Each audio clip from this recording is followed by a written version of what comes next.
Un comentario adicional, porque el título de este tema es análisis de la varianza. ¿Por qué el nombre análisis de la varianza? Bueno, porque en el fondo estas sumas de cuadrados son cálculos empíricos de varianzas. O sea, la idea de toda esta descomposición es que lo que estamos analizando es la varianza del fenómeno, de ahí la palabra ANOVA, Analysis of Variance o análisis de la varianza. Esa es un poco la idea.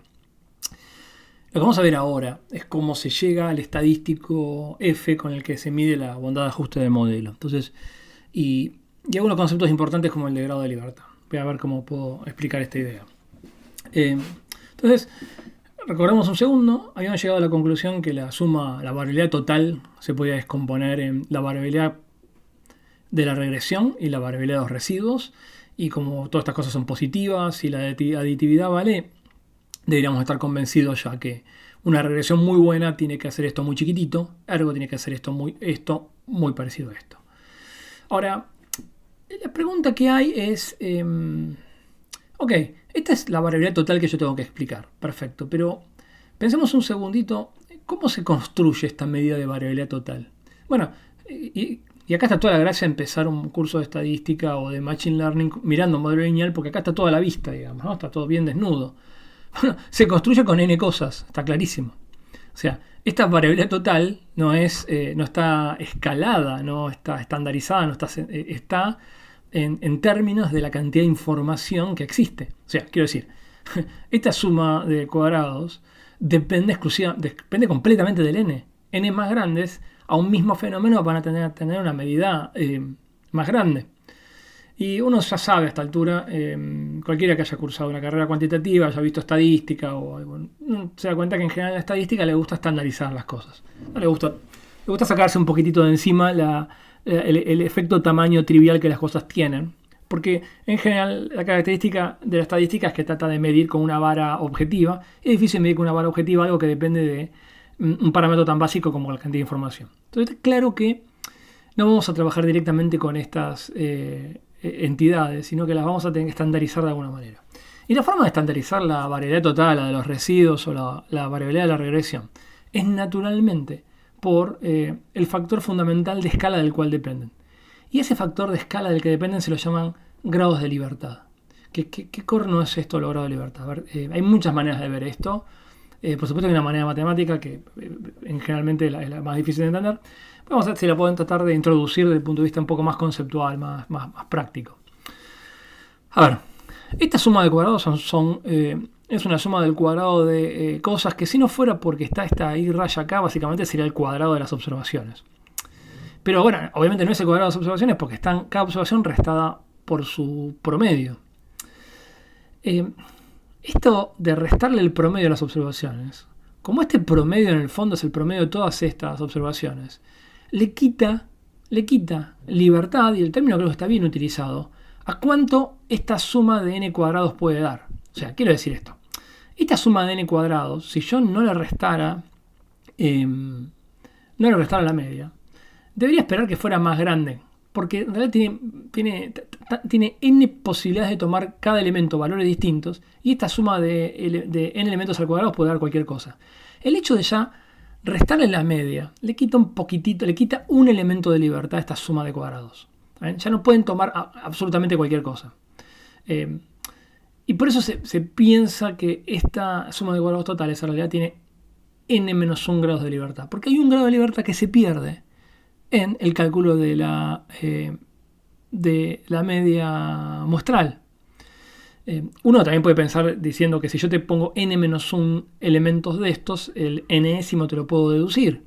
Por supuesto, es otra forma de verlo. Pero me gusta más verlo desde el punto de vista más intuitivo, que es pensar que en realidad esto tiene n-1 grados de libertad, porque si bien son n cosas que donde cada una podría, en teoría, valer cualquier cosa, las n no pueden valer cualquier cosa, porque acá cada uno de estos elementos está restado a algo que depende de todos, y eso le quita un poquito de libertad. Pero si yo tengo que estandarizar con esto, tengo que estandarizar, agarrar toda esta expresión y dividirla por n-1. Pensemos un segundo ahora, y esto es más interesante pensar, ¿qué pasa con esta expresión? Esta expresión, de nuevo, es una suma de n cuadrados de cosas, pero esto normalmente Y ahora a propósito pensemos, yo sé que no vimos todavía regresión lineal múltiple, pero hagamos un pequeño leap of faith, así de creerme que esto es cierto que voy a decir ahora, y pensemos que tenemos un modelo múltiple con muchas covariables muy complejo y muy bueno, donde en vez de ajustar una ordenada al origen y una pendiente, ajusto un montón de coeficientes. Entonces, tengo una cantidad de parámetros muy grande. Esta suma de n cosas al cuadrado ahora es bastante menos libre que esto. ¿Por qué?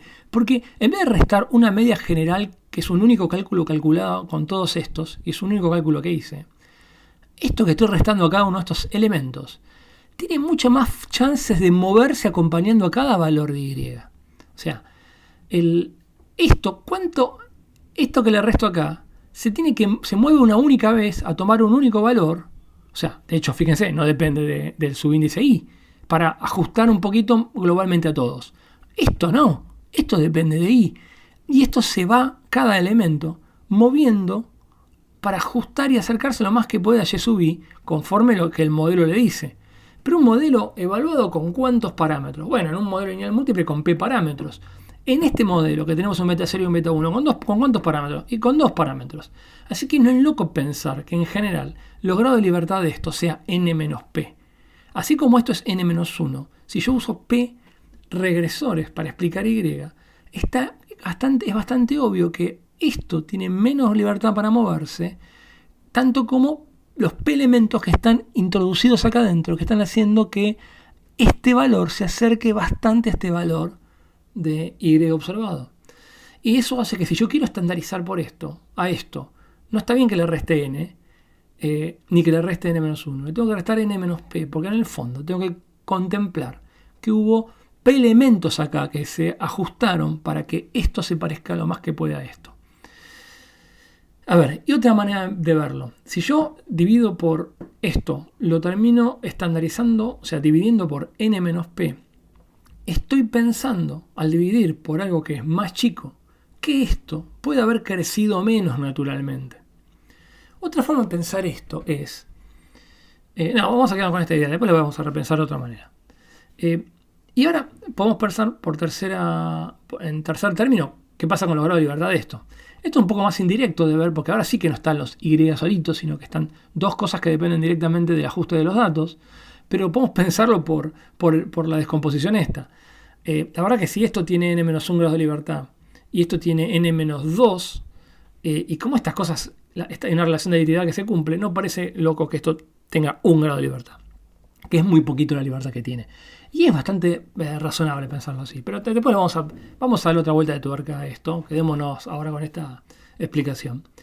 Y entonces hagamos ahora lo siguiente, que es a cada uno de estos tres componentes le vamos a poner una tablita. Esta tablita se la llama la tabla de análisis de la varianza. Es bastante famosa estadísticamente porque permite, en general, en modelos más complejos. Y aparte, no sé si lo vamos a ver, pero por lo menos se los voy a mencionar. Uno puede anidar, o sea, uno puede hacer este análisis con muchos modelos y analizar cómo se va ganando explicabilidad conforme uno va agregando modelos. Quizá más adelante pongo algún video mostrando eso, pero quedémonos con esta idea de esta tabla de análisis de la varianza. Lo que hace básicamente es poner estos tres elementos acompañados por cada uno de los grados de libertad que tienen. ¿Para qué? Para poder hacer directamente el cociente de esto dividido de esto, esto dividido de esto, esto dividido de esto. Porque ahora sí, estas cocientes que se llaman mean of squares, o sea, la media de los cuadrados, esas cosas sí son comparables. Y lo que termina ocurriendo es que cuando uno hace el cociente, de... ¿se acuerdan que yo antes les había dicho que parecía intuitivo? Vamos un poquito a los slides anteriores. Como esta identidad se cumple, que una medida de bondad de ajuste de modelo es mirar la relación entre la suma de cuadrados de la regresión sobre la suma de cuadrados totales.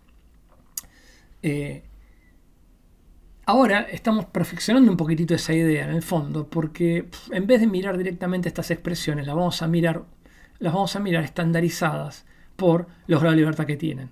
Pero está clarísimo que mirar la relación entre esta suma de cuadrados de la regresión y la suma de cuadrados totales también es un poco como mirar la suma de cuadrados de la regresión sobre la suma de cuadrados de los residuos. ¿En qué sentido? Y si el modelo es muy bueno, al parecerse mucho esto a esto, básicamente lo mismo que decir que esto es muchísimo más grande que esto. Entonces, parece también coherente hacer esta cuenta, que es hacer esta suma de cuadrados de la regresión estandarizada, que se llama el mean square error de la regresión, dividida por la suma de cuadrados totales de los residuos, ¿sí? que en realidad cuando lo estandarizamos se convierte en mean square de los residuos. Y este cociente, al estar estandarizados por los grados de libertad, esto ya tiene una distribución estadística conocida, que es la distribución estadística de la F de Snedecor. ¿Que de dónde viene esta distribución estadística F? Viene del hecho de que cada uno de estos elementos, en realidad, esta suma de cosas al cuadrado, si los errores son normales, tienen distribución que son chi cuadrado, y el cociente de chi cuadrado tiene distribución F de Snedecor.